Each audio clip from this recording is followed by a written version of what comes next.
عدنا مع حضراتكم مرة تانية على الهواء مباشرة 90 دقيقة محافظات، ومعنا عبر الهاتف المهندس محمد عامر، خبير في مجال التجارة الإلكترونية. وأهلا بيك يا باشمهندس. اهلا وسهلا بحضرتك يا فندم، اهلا وسهلا. يعني التجارة الإلكترونية هي طبعا من فترة موجودة، لكن نوضح أكتر للسادة المشاهدين ما هي التجارة الإلكترونية. والله يا فندم، خلينا الاول اقول مساء الخير لكل المشاهدين وحضرتك وكل القناه والعاملين عليها. وخلينا نقول ان فعليا موضوع التجاره الالكترونيه النهارده من المواضيع اللي بتتطرق بشكل قوي. وبعضهم معروف عند البعض طبعا بالاي كوميرس، ولكن خلينا نتكلم النهارده ببساطه علشان الناس تفهم الموضوع الشائك ده اللي بعض الناس ما بقاش عارف هو حاجه حلوه ولا حاجه مش حلوه.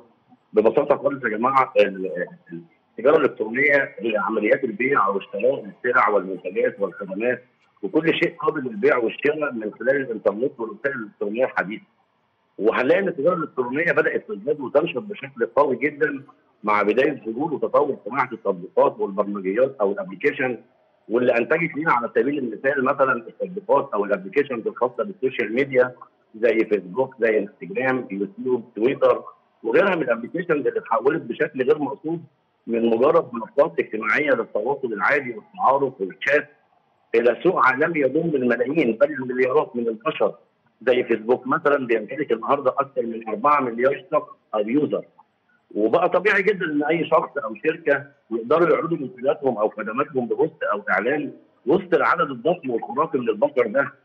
وبسبب التجاره الالكترونيه كمان ظهرت مجموعه من الصناعات الجديده او الخدمات الجديده اللي انتشرت بشكل قوي زي خدمه الدليفري او التوصيل، وهي كمان اتطورت وبقى في كتير جدا من شركات الشحن والتوصيل المحلي والعالمي، يا وبالتالي الاوردر باشمهندس، اصبح يتم يا بسهوله محمد بيه، وبسرعه. باشمهندس، اتفضل يا استاذن فندم. حضرتك بس يعني كل ثقافتنا عن اي تجاره بيبقى فيها مكسب وخساره مبدئيا.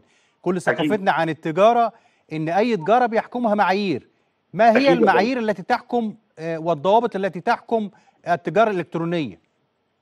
والله خلينا نقول التجاره الالكترونيه هي مجال واسع وبحر شاسع، يعني فيه الفيه القوي وفيه الضعيف، ودي مش دعوه مني لاي حد غير في انه يفهم المعنى الحقيقي للتجاره الالكترونيه عشان يقدر يحدد المعايير والضوابط.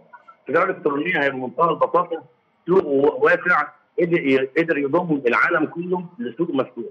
في كثير من المهن المستحدثه، في كثير من المجالات القويه، في كم هائل من الناس قدروا يحققوا منه ارباح قويه، ولكن ده مش معناه ان كل ما يعرف بالتجاره الالكترونيه فهو ثقه، فهو جدير بانك تكون شغال فيه. لا طبعا، لازم يكون في تاكد من مشروعيه وقانونيه المجال اللي انت شغال فيه عبر ما يسمى بالتجاره الالكترونيه. لازم يكون في رؤيه وفيجن للمشروع او الشركات اللي انت شغال فيها. لازم تمام، يكون في دليل ومصداقيه للشركات.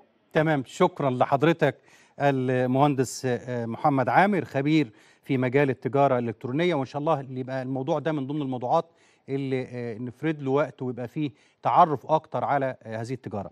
خلينا ننطلق